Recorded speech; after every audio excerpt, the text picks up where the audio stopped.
Слушайте внимателно, спрете всичко за няколко минути, защото това, което ще споделя, е един от най-бързите начини да промените начина, по който светът и особено жените ви възприемат. Говоря за създаването на мигновено магнитно привличане в момента, в който една жена ви види. А най-хубавото – не ви е нужно ново лице, дебел портфейл или перфектна линия на косата. Преди да се потопим, натиснете бутона «Харесва ми» и оставете коментар. Кажете ми откъде гледате. Чета колкото мога повече, защото обичам да виждам къде расте тази общност от мъже. Ето истината, която повечето мъже над 35 години никога не чуват.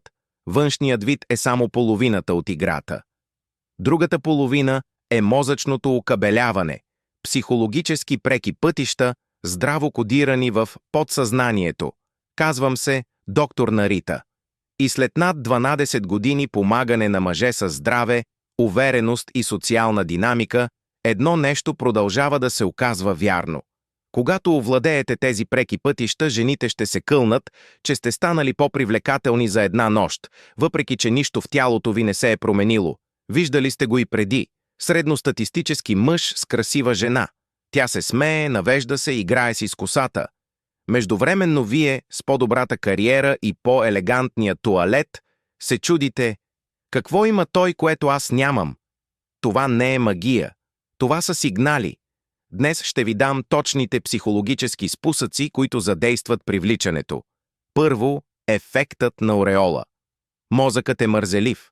Когато забележи една ценна черта, той приема много други.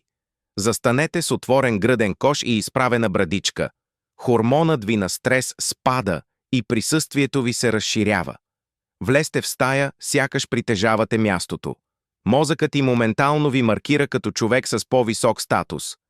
Второ, правилото за половин секунден зрителен контакт. Не се взирайте. Не отмествайте поглед веднага. Задръжте зрителния контакт за един удар, кимнете едва доловимо или се усмихнете леко, след което първо отместете поглед. Това показва увереност без отчаяние и създава незабавна интрига. Трето, по-бавно мигане. Нервните хора мигат бързо. Спокойните, доминиращи хора не мигат. Когато слушате, мигайте съвсем малко по-бавно. Това сигнализира за контрол и безопасност и тялото й реагира преди умът й. Номер 4. Говорете 10% по-бавно. Забързаната реч сигнализира за тревожност. Забавете темпото си съвсем малко. Гласът ви става по-дълбок, по-спокоен и по-достоверен. Жените често казват, че не знаят защо, но се чувстват по-сигурни, когато мъж говори бавно. Номер 5. Премахнете илюзията за светлината на прожекторите. Никой не забелязва недостатъците ви така, както вие. В момента, в който спрете да криете сивата си коса или да оправяте дрехите си, тези недостатъци изчезват.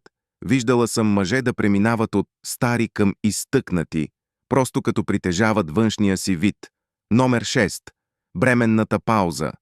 Когато тя зададе въпрос, направете кратка пауза преди да отговорите. Този момент на мълчание показва емоционална зрялост и комфорт с напрежение. Номер 7. Отвореният триъгълник. Не се изправяйте лице в лице като войник. Наклонете тялото си леко. Това показва интерес без нужда и дава пространство да се приближи. Номер 8. Емоционално огледало. Съобразете се с нейната енергия. Ако е оптимистична, повдигнете вашата. Ако е сериозна, заземете се. Вие не копирате, вие я утвърждавате. Мозъкът ти бързо решава, свързвам се с този човек. Номер 9. Силата на мълчанието. В свят на упорити усилия, мъжът, който говори по-малко, носи по-голяма тежест. Когато не прекалявате с обясненията, тя запълва празнините с интрига. Номер 10. Усмивката на Дюшен. Спрете натрапчивата усмивка. Дръжте устата си отпусната и оставете очите си да се усмихват. Тя е топла, искрена и уверено контролирана. Ефектът на Клуни. Господа, привличането не е генетичен късмет. Това е език от сигнали, които контролирате. Изберете само 3. Може би поза, по-бавна реч и зрителен контакт. И ги тествайте. Ще забележите по-дълги погледи, истински усмивки и повече уважение от всички. Възрастта не е краят на вашата жизненост. Тя често е началото на най-силната ви ера. Вече имате дълбочината, опита и историите. Тези инструменти просто помагат на света да види мъжа, който вече си. Заслужаваш да влезеш във всяка стая с високо вдигната глава, чувствайки се видян наклонена черта, а и желан наклонена черта А. Става въпрос за достоинство, свобода и тиха увереност. Ако това е помогнало, абонирай се. Всяка седмица публикувам нови идеи за мъже, които са приключили с установяването и са готови да водят. Ще се справиш, ще се видим следващия път.